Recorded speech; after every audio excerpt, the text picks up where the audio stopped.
Mummy, ఎక్కడికి వెళ్ళి వస్తున్నావు? మీ మామయ్య గుండెల్లో ఆరిపోతున్న మంటలకి ఆజ్యం పోసొచ్చాను దీపక్. మీ మామయ్య వ్రతంలో కూర్చోడు. మీ మామయ్య కూర్చోకపోతే రూప కూడా కూర్చోదు. దెబ్బకి వ్రతం ఆగిపోతుంది. ఆటంకాలు తొలగిపోవాలి అని చేస్తున్న వ్రతం ఆగిపోవడంతో అనర్థాలు జరుగుతాయని నమ్మిద్దాం.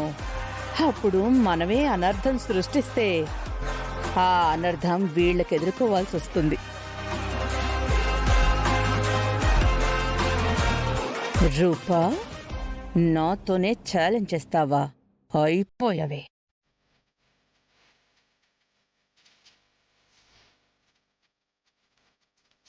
అత్తయ్య వాళ్ళ వాలకం చూస్తుంటే ఏదో తేడాగా ఉంది. ఉంపదీసి వ్రతాన్ని చెడగొట్టడానికి ఏమన్నా ప్లాన్ చేశారా?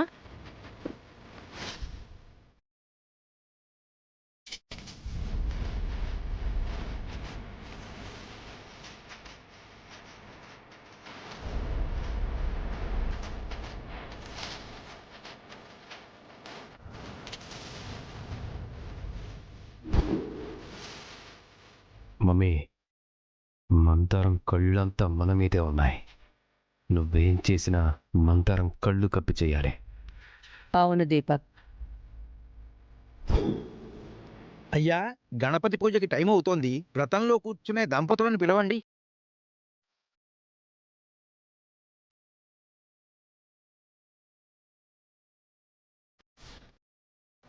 నాన్న రాలేదేంటి రాజు? రెడీ అవుతున్నారే మామయ్య గారు. అమ్మా రుక్మిణి, పూజలో కూర్చోనన్నా. నాయన రాలేదు కదా చిన్నాయన.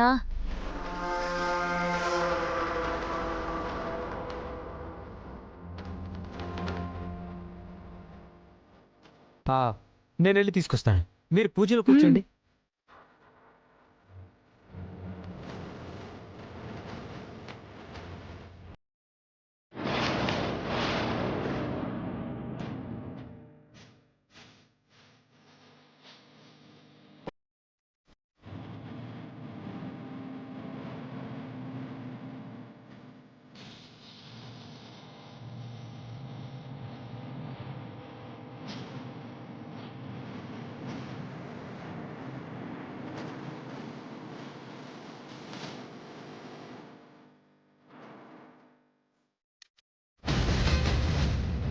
చిన్నాయన ఏమైంది?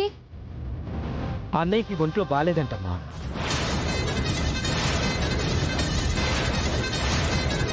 అన్నయ్య ఎట్టి పరిస్థితులను వ్రతం ఆకూడదన్నారు.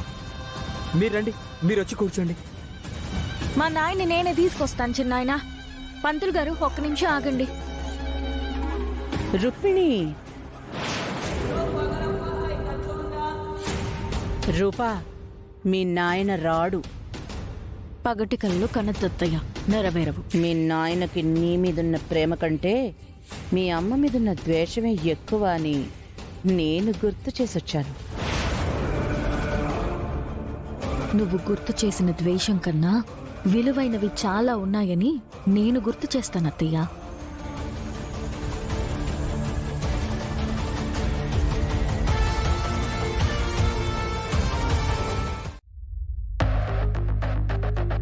అప్పుడు కూడా నేను నీ నిర్ణయానికి అడ్డు చెప్పలేదు. ఎందుకో తెలిసినా నాయనా, నలుగురిలో నువ్వు తలదించుకోకూడదని.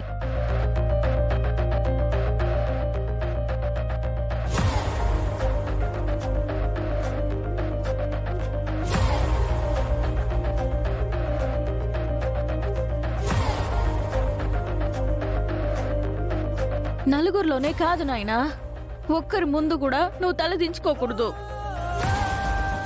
రా నాయన పోదాము. రుక్మిణి,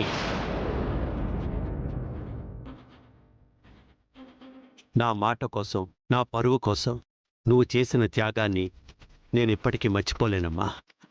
కానీ నీ కోసం చేస్తున్న కొన్ని పనుల్లో ఆ విరూపాక్షితో కలిసి కూర్చోవడం కూడా నేను జీర్ణించుకోలేకపోతున్నాను. నాకు, నా బిడ్డకి విరూపాక్షి చేసిన ద్రోహం నా కంఠంలో ప్రాణం ఉన్నంత వరకు నేను మర్చిపోలేను. ఆ విరూపాక్షిని చూస్తేనే నాకు ఒళ్ళంతా పావులు జెరులు పాకినట్టుంటుంది. అలాంటిది తన పక్కన కూర్చోవడం, అది భార్య భర్తల్లా పూజ చేయడం నాకు అస్సలు ఇష్టం లేదు.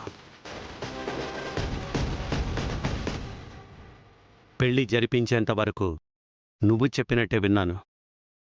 ఇక నా వల్ల కాదమ్మా. దయచేసి నన్ను ఇలా వదిలే.